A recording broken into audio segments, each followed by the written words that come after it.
April 18, 1943. The crackling static of a radio intercept station on a remote Aleutian island carried a secret that would change the course of World War II, though the men hunched over their equipment couldn't yet know it. Deep in the concrete bunker, their headphones pressed tight against their ears, they listened to the rhythmic pulse of encrypted Japanese naval traffic, dots and dashes that seemed meaningless to the untrained ear, but sang like deadly poetry to those who understood. Among the cascade of routine transmissions, one message stood out, its priority designation marking it as something extraordinary.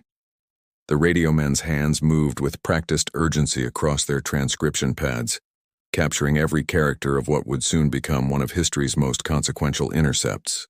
Commander Joseph Rochefort sat in the basement of the 14th Naval District Headquarters in Pearl Harbor, a space the codebreakers called the dungeon, with a mixture of affection and exhaustion. The fluorescent lights hummed constantly overhead, casting harsh shadows across the faces of men who had barely seen sunlight in weeks. Rochefort, wearing his trademark red smoking jacket and carpet slippers, a uniform of defiance against military convention, studied the decrypt that had just arrived from the Aleutians. His eyes, bloodshot from countless sleepless nights since the attack that had devastated this very harbor 16 months earlier, suddenly widened. The message, once stripped of its encryption through the painstaking work of breaking the Japanese JN-25 code, revealed something extraordinary. Admiral Isoroku Yamamoto, the architect of Pearl Harbor, would be conducting an inspection tour of forward bases in the Solomon Islands. According to historical records preserved by the National Security Agency and documented extensively in And I Was There by Rear Admiral Edwin Layton, the decrypt contained precise details that intelligence officers dream of but rarely receive: dates, times, locations, and even the type of aircraft that would transport Japan's most brilliant naval strategist. Yamamoto would depart Rabaul on the morning of April 18th, flying in a Mitsubishi G4M Betty bomber, escorted by 6 Zero fighters, arriving at Balal Airfield at 0945 local time. The punctuality was quintessentially Japanese, and to the Americans who had learned Yamamoto's reputation for rigid adherence to schedules, it represented both confirmation and opportunity. Rochefort immediately understood the magnitude of what lay before him. Yamamoto wasn't merely another enemy officer. He was the strategic genius whose surprise attack had killed 2,403 Americans and plunged the United States into global war. The Japanese admiral had studied at Harvard, served as a naval attaché in Washington, and understood American industrial capacity better than most American admirals. He had opposed war with the United States, accurately predicting that Japan could run wild for perhaps a year before American production overwhelmed the empire. Yet when ordered to fight, he had planned Pearl Harbor with devastating precision.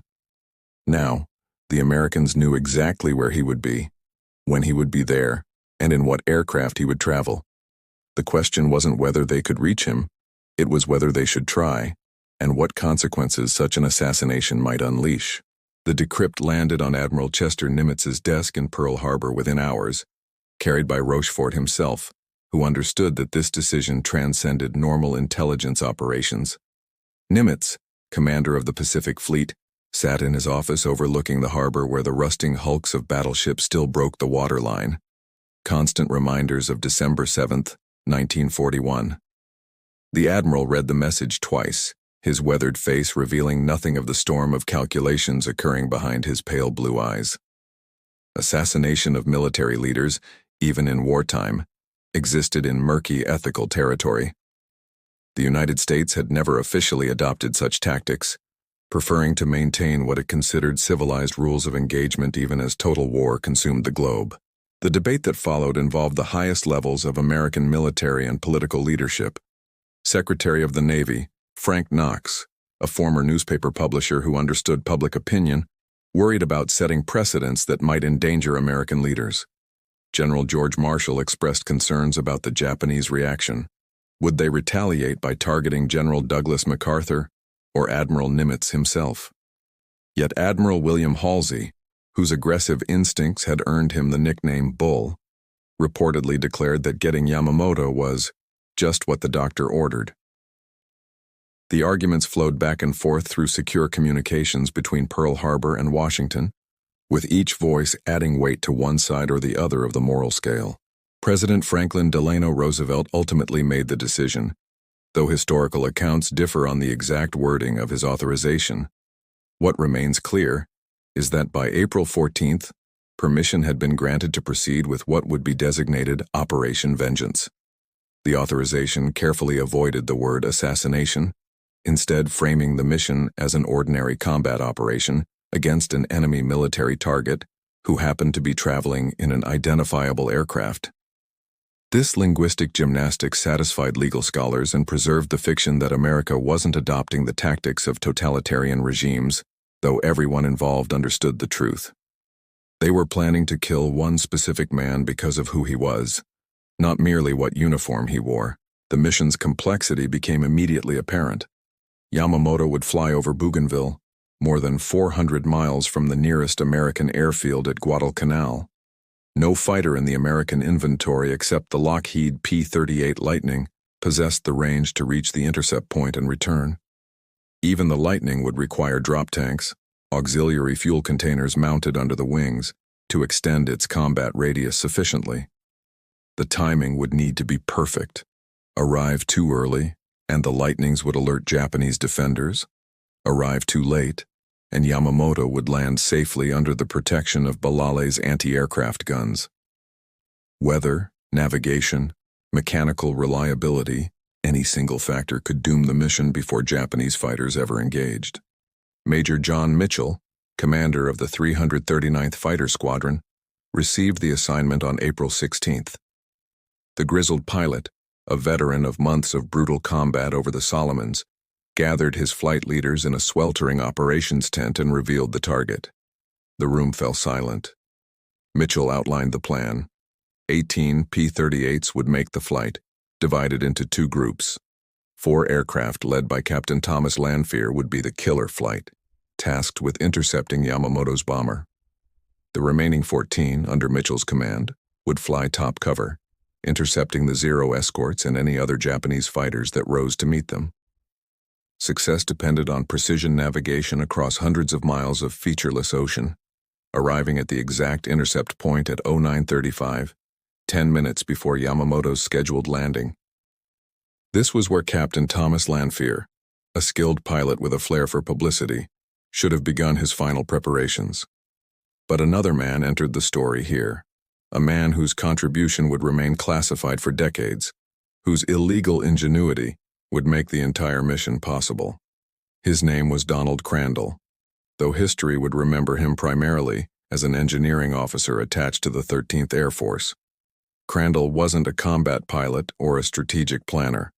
He was a problem solver who understood that the mission's success hinged on a technical challenge no one had yet solved: how to ensure the P-38s could navigate with sufficient accuracy to find Yamamoto's flight over open ocean.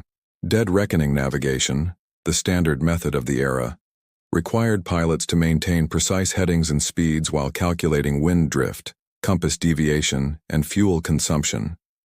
Over land, pilots could correct errors using visual landmarks. Over the featureless Solomon Sea, a single degree of compass error would translate to miles of deviation after 400 miles of flight. The margin for error was essentially zero. If Mitchell's formation arrived even 5 miles off target, they would never visually acquire Yamamoto's aircraft in the vast Pacific sky. Traditional navigation methods weren't sufficient for this mission's demands, and Crandall knew it. The solution existed, but using it violated direct orders from the highest levels of military command. Long-range navigation radio beacons, known as YEZB homing equipment, had been installed on Guadalcanal and other forward bases. These beacons broadcast coded signals that properly equipped aircraft could use for precise navigation, much like modern GPS satellites would do decades later. The technology worked brilliantly, too brilliantly, according to worried intelligence officers who feared that crashed American aircraft might allow the Japanese to recover the receivers and learn American radio frequencies and codes. Consequently, Admiral Nimitz himself had issued explicit orders. No aircraft equipped with YEZB homing equipment would fly over enemy territory where they might be shot down and their secrets compromised. Crandall faced an impossible dilemma. Without the navigation beacons, the mission would likely fail. 18 pilots would fly 400 miles to strike empty air, while Yamamoto landed safely. With the beacons, navigation would be precise enough to ensure intercept, but using them directly violated orders from the Pacific Fleet commander. The engineer made his decision in the small hours of April 17th, working alone in a maintenance hangar illuminated by harsh work lights. He would install the forbidden equipment on the mission aircraft and trust that the pilots would either succeed in shooting down Yamamoto, making the breach of orders worthwhile, or fail in a way that destroyed the equipment before the Japanese could capture it. Working through the night, Crandall and a small team of trusted mechanics installed YEZB receivers in selected P-38s. The equipment wasn't designed for fighter aircraft, and the installation required creative improvisation, running new wiring through fuselage spaces never intended to carry radio equipment. Crandall then faced his second illegal act. He needed to inform Major Mitchell that the equipment existed and how to use it, which meant acknowledging that he had violated direct orders. According to accounts pieced together decades later from declassified documents, Crandall approached Mitchell on the morning of April 18th, just hours before takeoff, and explained what he had done in terms that left no doubt about the risks, both to the mission and to Crandall's career. Mitchell listened to Crandall's confession with the steady calm of a man who had already accepted that this day might be his last.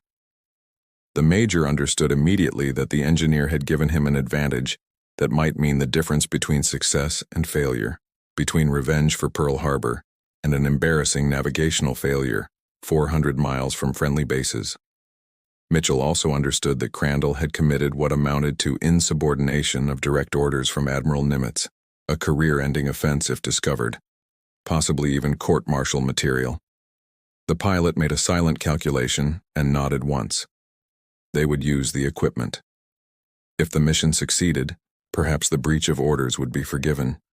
If they failed, Crandall's innovation would likely be the least of anyone's concerns. The 18 P-38 Lightnings began taxiing at 0710 on April 18th, their twin Allison engines thundering across Henderson Field on Guadalcanal. Each aircraft carried a belly drop tank and 2 wing tanks, 310 gallons of additional fuel beyond the normal load, giving them the legs to reach Bougainville and return, assuming no prolonged combat. The weight made the fighters sluggish on takeoff, and pilots watched their airspeed indicators nervously as the Marston-Matting runway blurred beneath them. Lieutenant Raymond Hines' aircraft suffered a flat tire during the takeoff roll. He couldn't abort without causing a catastrophic collision with the aircraft behind him, so he held the stick steady and coaxed the Lightning into the air on raw nerve and experience. The tire shredded completely, making any landing impossible, but that was a problem for later, if there was a later. They formed up over the Iron Bottom Sound, so named for the dozens of ships resting on the seafloor below, casualties of 6 months of savage naval battles. Mitchell led them north-northwest, descending to wave-top height to avoid Japanese radar stations on Bougainville. Flying at 50 feet above the ocean, the formation stretched into a long line, with Mitchell in the lead, using Crandall's forbidden navigation equipment to maintain the precise course. The other pilots followed, watching Mitchell's Lightning as their primary reference point while maintaining radio silence.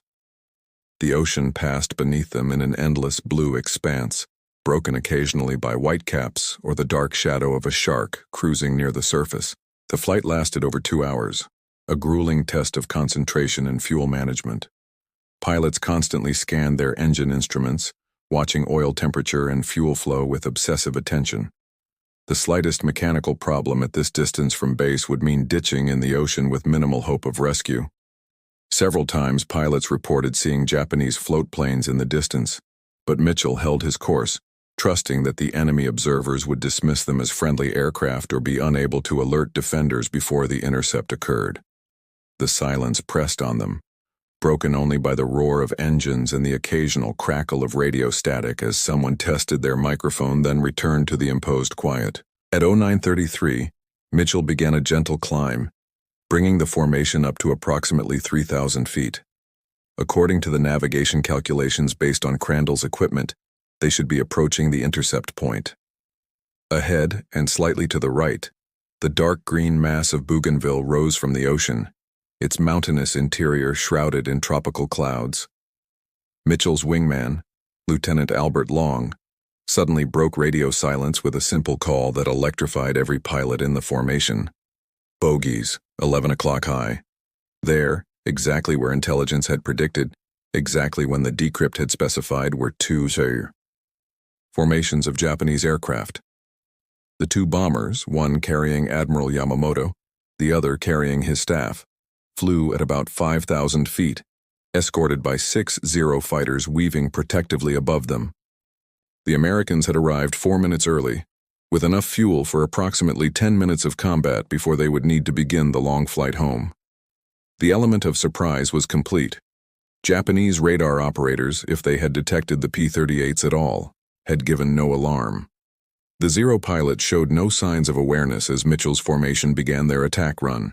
Captain Lanphier and his killer flight, reduced to 3 aircraft after one developed engine trouble and turned back, began climbing toward the bombers. Mitchell's top cover group fanned out to intercept the Zeros, which were now beginning to react, their pilots seeing the distinctive twin-boom silhouettes of P-38s rising toward them. The stage was set for an aerial engagement that would last less than 15 minutes, but would alter the course of the Pacific War. Captain Thomas Lanphier advanced his throttles to maximum power, feeling the twin Allison engines surge as his P-38 clawed for altitude. His wingman, Lieutenant Rex Barber, held formation tight on his left, while Lieutenant Besby Holmes flew right. Behind them, the complexity of aerial combat exploded into chaotic reality as Mitchell's top cover group engaged the Japanese Zero fighters, which dove from their protective positions with the aggression born of samurai tradition and months of combat experience. Tracers stitched the sky, bright streams of destruction marking paths through the air where planes had been milliseconds before. The carefully planned operation dissolved into what pilots call a furball, a swirling three-dimensional dogfight where survival depends on split-second decisions and the thickness of armor plate behind your seat. The two Mitsubishi G4M bombers reacted to the threat by doing exactly what their limited options allowed. They dove for the treetops, seeking the safety of ground clutter where their own anti-aircraft guns might provide protection. The lead bomber, carrying Admiral Yamamoto, began descending toward the jungle in a steep dive, its pilot pushing the throttles forward despite knowing that the Betty, nicknamed the Flying Zippo by Americans for its tendency to ignite when hit, was no match for fighters in speed or maneuverability. The second bomber, carrying Yamamoto's chief of staff, Vice Admiral Matome Ugaki, and other staff officers, dove in a different direction, forcing the Americans to make an instantaneous choice about which aircraft to pursue. Lanphier later claimed that he followed the first bomber, Yamamoto's aircraft, pulling lead on the target as the Betty skimmed over the jungle canopy. According to his after-action report, submitted within hours of returning to Guadalcanal, he opened fire from approximately 1,000 feet behind and above the bomber, watching his 20mm cannon shells and 50 caliber machine gun bullets walk up the Betty's fuselage. Smoke erupted from the right engine, then the right wing, then the fuselage itself as the bomber staggered in flight. Lanphier reported seeing the Betty's right wing separate from the fuselage before the entire aircraft cartwheeled into the jungle, disappearing in a massive explosion that sent a column of black smoke rising above the canopy. Lieutenant Rex Barber, however, filed a subtly different account, one that would spark decades of bitter controversy about who actually shot down Yamamoto. Barber reported that he had pursued the lead bomber at wave-top height, firing from directly behind as the Betty desperately tried to reach the coast. His gun camera, the only one functioning among the killer flight that day, captured footage showing a Betty bomber trailing smoke and fire, confirming that Barber had scored hits on at least one of the two targets. Barber maintained until his death in 2003 that he had shot down Yamamoto's bomber while Lanphier engaged the Zeros and possibly hit the second bomber carrying Ugaki. The entire engagement over the jungle lasted perhaps 90 seconds from first shots to impact. The second Betty, carrying Ugaki, crashed into the ocean off Moila Point after being hit by either Lanphier, Barber, or possibly Lieutenant Besby Holmes, The confusion of combat made attribution impossible. Ugaki survived the crash with serious injuries, and later confirmed in his diary, preserved in the historical record, and referenced in multiple scholarly works, including John Wukowitz's Admiral Bull Halsey, that the attack had been a complete surprise, with no warning from radar or coastal observers. The P-38s had materialized like avenging spirits, struck with devastating precision, and vanished back into the sky before organized resistance could form. Above the jungle, Major Mitchell's top cover group had engaged the Zero fighters with the efficient brutality that American tactics and training had perfected over months of Solomon Islands combat. The Americans used their superior speed and diving ability to slash through the Japanese formations, refusing to dogfight where the Zero's legendary maneuverability gave it advantage. One Zero fell in flames, its pilot either dead or unable to bail out from the fatal spiral. The others broke off, perhaps recognizing that their primary mission, protecting the bombers, had already failed catastrophically. Mitchell ordered his formation to disengage and head for home, knowing that every minute of combat burned precious fuel they would need for the 400-mile return flight. The return journey tested the pilots more severely than the combat had. With adrenaline fading and fuel gauges dropping toward empty, the formation raced south across the Solomon Sea at maximum cruise speed, maintaining just enough altitude to glide toward friendly territory if engines quit. Two pilots experienced severe fuel starvation 50 miles from Henderson Field, their engines coughing and dying as the last drops of gasoline vaporized in empty tanks.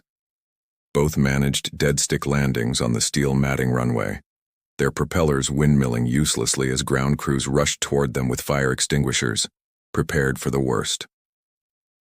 The other 16 aircraft landed with fuel reserves measured in minutes rather than hours. Major Mitchell gathered his pilots for immediate debriefing, knowing that intelligence officers would want every detail while memories remained fresh. The accounts of who shot down which aircraft diverged almost immediately, with Lanphier claiming credit for Yamamoto's bomber, and Barber insisting his gun camera footage proved he had made the kill. Mitchell, exhausted and more concerned with confirming the mission's success than adjudicating glory, filed a preliminary report stating that at least one and probably both bombers had been destroyed, with the first bomber, believed to carry a high-ranking officer based on intelligence, definitely shot down in flames. The report made its way through channels toward Pearl Harbor and Washington, but without ground confirmation, uncertainty remained. Had they actually gotten Yamamoto? On Bougainville, Japanese search parties hacked through dense jungle following the smoke column that marked the crash site. Lieutenant Hamasuna, leading the search team, recorded in his official report, later captured by Allied forces and translated, that they found the wreckage approximately 3 miles inland from Buin. The Betty had impacted at high speed, disintegrating on contact with the massive trees, scattering debris across hundreds of yards of jungle floor. Bodies were found still strapped in their seats, thrown clear by the violence of the crash. One body, dressed in an admiral's uniform, remained upright in a seat beneath a tree, hand still gripping his katana sword, face remarkably preserved despite the catastrophic nature of the crash. Lieutenant Hamasuna identified the body as Admiral Isoroku Yamamoto through personal effects and distinctive features. The admiral had been shot twice, once in the back of the head, once through the shoulder, by bullets that had penetrated the aircraft before it crashed. Whether these wounds killed him instantly or he died in the crash became irrelevant. The man who had conceived Pearl Harbor was dead. The Japanese search party carefully removed the body, carried it through the jungle to the coast and transported it by ship to Rabaul, where it was cremated with full military honors. The news of Yamamoto's death was withheld from the Japanese public for over a month, announced only on May 21st in a radio broadcast that portrayed his death as occurring during ordinary combat operations, making no mention of an ambush. American intelligence analysts in Pearl Harbor received confirmation through intercepted Japanese radio traffic, though the messages were carefully worded to avoid explicitly stating Yamamoto's death. The tone, the military protocol surrounding the messages, and the sudden change in Japanese naval communications patterns told the story clearly enough. Commander Rochefort, still working in the dungeon beneath 14th Naval District Headquarters, allowed himself a rare smile as he reviewed the intercepts. The decrypt that had arrived just days earlier had proven accurate to the minute, and the mission had succeeded. Admiral Nimitz authorized limited dissemination of the news through military channels, but with strict orders. No public announcement, no press releases, and absolutely no mention of how the Americans had known Yamamoto's schedule. This secrecy created an immediate problem concerning Captain Crandall's illegal installation of the navigation equipment. Major Mitchell's after-action report mentioned the navigation aids in technical terms, noting that precision navigation had been critical to mission success. When the report reached Pearl Harbor, it crossed the desk of a staff officer who recognized that YEZB equipment had been used in violation of Admiral Nimitz's direct orders. The officer prepared a preliminary investigation request, which would have resulted in Crandall facing court-martial for insubordination and unauthorized modification of combat aircraft.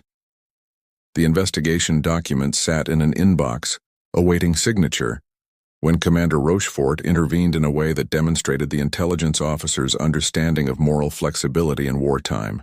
Rochefort walked into Admiral Nimitz's office unannounced, a privilege granted to few officers, but one that the codebreaker had earned through 16 months of intelligence coups that had turned the tide of the Pacific War. The Admiral looked up from his desk, framed by windows overlooking Pearl Harbor where salvage crews still worked on capsized battleships, and immediately recognized the concern on Rochefort's face. The commander explained the situation in succinct terms. An engineering officer had violated direct orders to install forbidden equipment on the Yamamoto mission aircraft.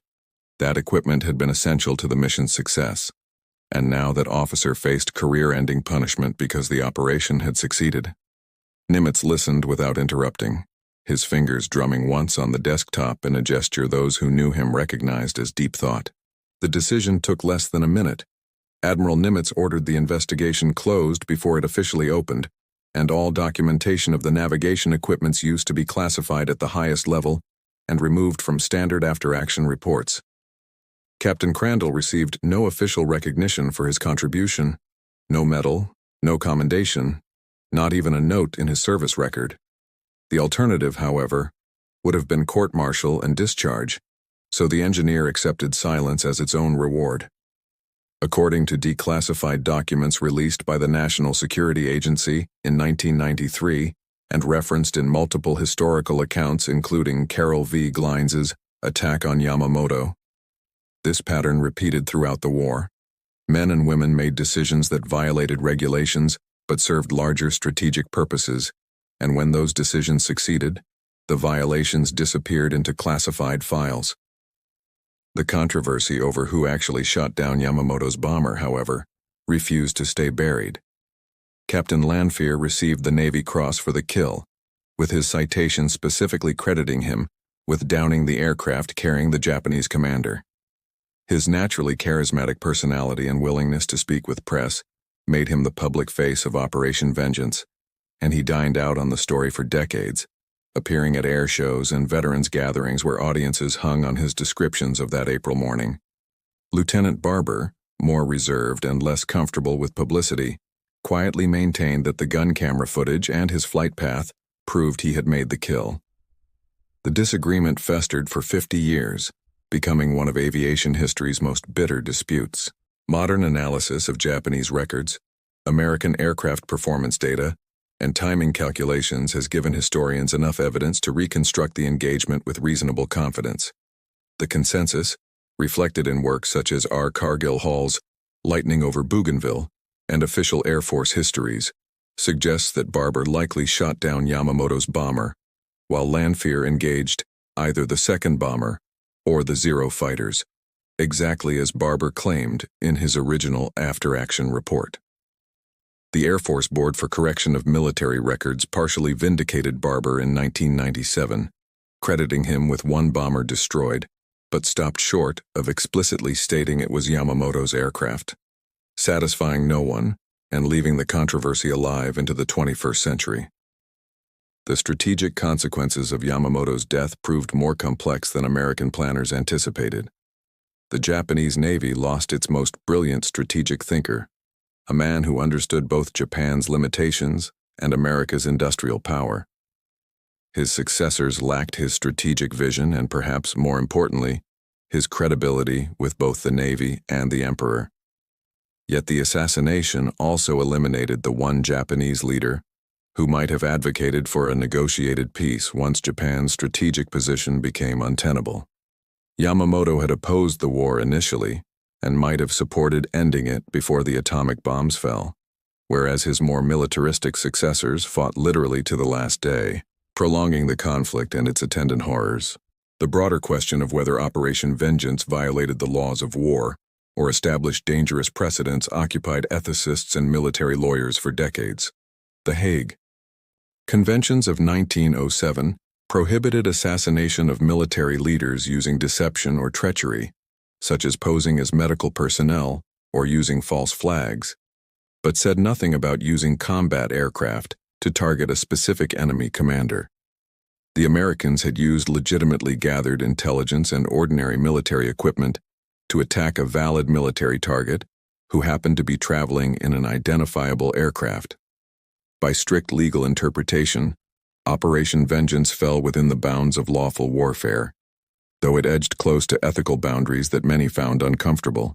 The full story of Operation Vengeance remained classified for decades after the war ended, with specific details trickling out gradually as documents were declassified and participants aged into their final years, freed by approaching mortality to speak truths they had carried silently. Captain Crandall's contribution emerged only in the 1980s, when researchers interviewing surviving mission participants learned of the illegal navigation equipment installation.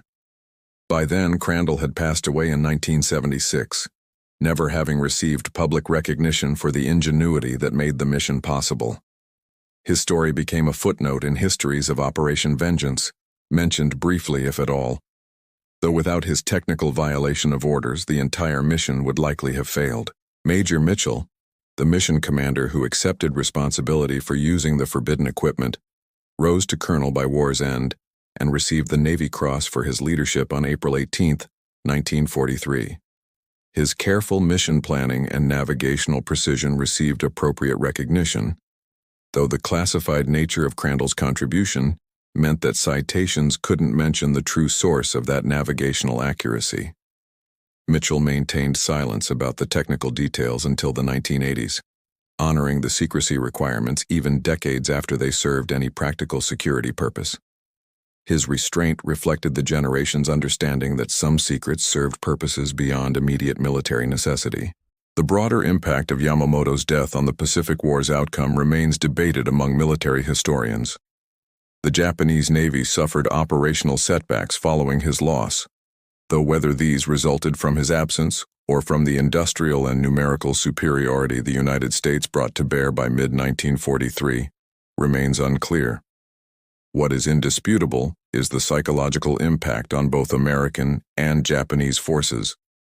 Americans gained confidence from the precision of the operation, proof that intelligence could identify targets and forces could prosecute those targets with devastating accuracy. Japanese forces, conversely, learned that even their most protected leaders remained vulnerable, that American intelligence could penetrate Japanese codes, and that the war had entered a phase where innovation and technology increasingly outweighed traditional martial valor. The cryptographic implications proved perhaps more significant than the assassination itself.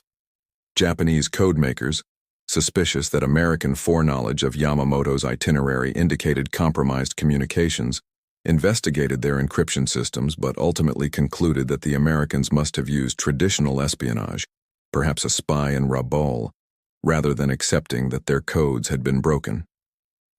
This failure of imagination meant Japanese naval codes remained fundamentally unchanged through 1943 and into 1944, allowing American codebreakers to continue reading Japanese naval traffic with the same clarity that had enabled Operation Vengeance. The intelligence advantage this provided contributed directly to American victories at Philippine Sea and Leyte Gulf, making Yamamoto's assassination strategically valuable not primarily for removing him, but for maintaining the secrecy of American code-breaking operations. For the pilots who flew the mission, April 18th became a date they carried silently for decades, attending reunions where they could speak freely with the only other men who truly understood what they had experienced. As with all combat operations, the reality proved more complex than the simplified versions told in press accounts and early histories. The confusion about who shot down which bomber, the terror of the 400-mile return flight on fading fuel, the sick feeling in stomachs as they wondered whether the intelligence had been accurate or whether they had flown 400 miles to intercept empty air. These truths emerged slowly as participants gained distance from events and felt able to speak with nuance rather than propaganda. Captain Thomas Lanphier died in 1987, maintaining until his last days that he had shot down Yamamoto's bomber in a diving attack from above and behind. Lieutenant Rex Barber died in 2003, still insisting quietly that his gun camera footage and flight path proved he had made the kill from directly astern at wave-top height. The argument died with them, though historians continue analyzing evidence with tools and methodologies the pilots themselves could never have imagined. In the end, perhaps both men deserve credit. Credit for flying one of the war's most demanding missions, for maintaining formation discipline across 400 miles of ocean, for engaging superior numbers of enemy fighters, and for returning home to fight another day. Captain Donald Crandall's illegal phone call, the coordination with Major Mitchell about installing forbidden navigation equipment, remains one of history's small but decisive acts of intelligent insubordination. In an era when orders were absolute and deviation meant disgrace, he calculated that mission success outweighed personal consequences and career survival. That calculation proved correct on both counts. The mission succeeded, altering the Pacific War's trajectory, and his breach of orders vanished into classified files rather than derailing his career. His story reminds us that wars are won not merely by those who follow orders, but by those who understand when orders serve larger purposes and when larger purposes require orders to be creatively reinterpreted. The modern military maintains strict protocols about targeting individual enemy leaders, with assassination operations requiring presidential authorization and detailed legal review, procedures directly influenced by precedents like Operation Vengeance. The use of armed drones to target terrorist leaders in the 21st century echoes the ethical questions raised in 1943. Is it lawful to target individuals based on their position rather than their immediate actions? Does intelligence-driven assassination fall within the laws of war? The answers remain as complex now as then, varying based on circumstances, legal interpretations, and ethical frameworks that resist simple resolution. What Operation Vengeance demonstrated conclusively is that intelligence, technology, and courage can combine to reach anyone, anywhere, regardless of rank or protection. A lesson that shaped warfare for the remaining 80 years of the 20th century and beyond into our current era.